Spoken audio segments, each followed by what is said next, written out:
आगे बढ़ते हैं और बात कर लेते हैं संसद के मानसून सत्र की। आज संसद के मानसून सत्र का 8वां दिन है। करीब एक हफ्ते के गतिरोध के बाद संसद में कामकाज शुरू हो पाया है।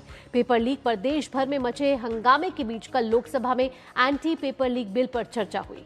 जी हां, आपको बता दें कि पब्लिक एग्जामिनेशन संशोधन विधेयक 2026 के पक्ष में सरकार ने कहा कि परीक्षा माफिया पर सख्त कार्रवाई और छात्रों के भविष्य की सुरक्षा के लिए कानून को और मजबूत बनाया जा रहा है। और आज भी इस बिल पर चर्चा जारी रहेगी और अंत में सरकार की ओर से जवाब पेश किया जाएगा।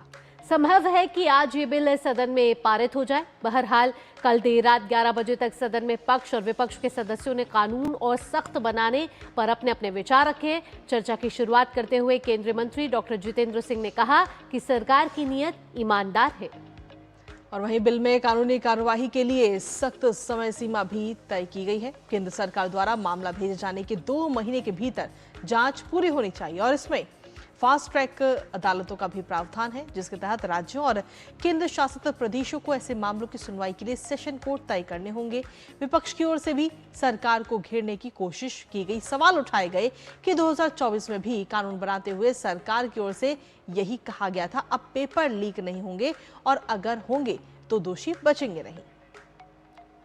वहीं केंद्रीय मंत्री डॉक्टर जितेंद्र सिंह ने देश को भरोसा दिलाया है कि 2024 के कानून में जो बदलाव लाया जा रहा है उसमें कई ऐसे प्रावधान हैं जिससे पेपर लीक करने वालों की खैर नहीं होगी।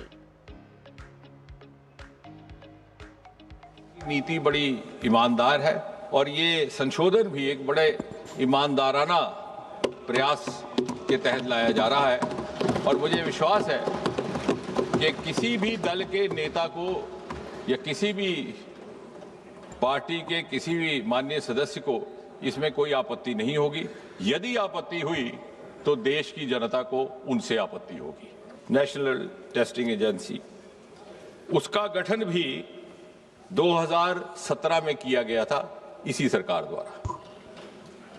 अब so I think you must compliment prime minister Modi and this government. It has finished an unfinished task which you should have accomplished.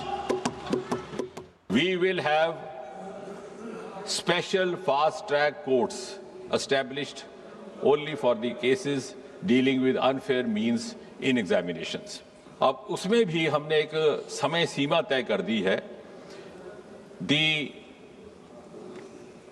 investigation has to be completed within a span of 2 months.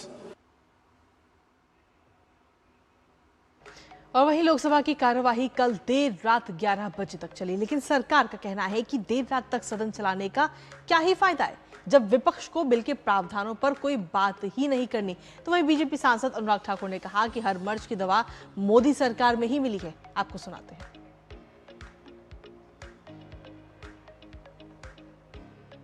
इतना देर रात तक parliament चलने का फायदा होना चाहिए कि नहीं होना चाहिए? और इतने देर रात तक पार्लियामेंट में जो बहस होते हैं तो उसमें एक सार्थक बहस, कंस्ट्रक्टिव सजेशंस भी हो, क्रिटिसिज्म भी हो सकते हैं और साथ साथ में आप सुझाव देना चाहते हैं, सुझाव दे सकते हैं। और बिल में कोई कमी है तो बताओ ना। बिल में इतना अच्छा प्रावधान बना करके लाया है बच्चों के लिए, किसी ने नहीं बोला। तो इतना देर रात तक हम लोग पार्लियामेंट चला रहे हैं और ये लोग बिल पे नहीं बोल रहे हैं और बिल के बाहर राजनीति कर रहे हैं। इसका मतलब इतना दिनों से ये लोग राजनीति ही कर रहे थे, अपोजिशन पार्टी के लोग। इसलिए देखिए, मैं एक जिम्मेदारी व्यक्ति हूं और मुझे लगता है कि इतना देर रात तक पार्लियामेंट चलाने का फायदा ये अपोजिशन पार्टी ने गंवाया है। बिल पे नहीं बोल करके राजनीतिकरण किया है। मुझे इस बात से दुखी है। परीक्षा में धांधली, पेपर लीक, ये किसी आतंकवाद और माओवाद से कम खतरनाक नहीं है, क्योंकि इसका सबसे पहला शिकार हमारा युवा होता है। और अपने देश के युवाओं से मैं कहना चाहता हूं, इस पेपर लीक की बीमारी का इलाज भी हम करेंगे, मुकम्मल करेंगे, क्योंकि हर मर्ज की दवा हमें मोदी सरकार में ही मिली है।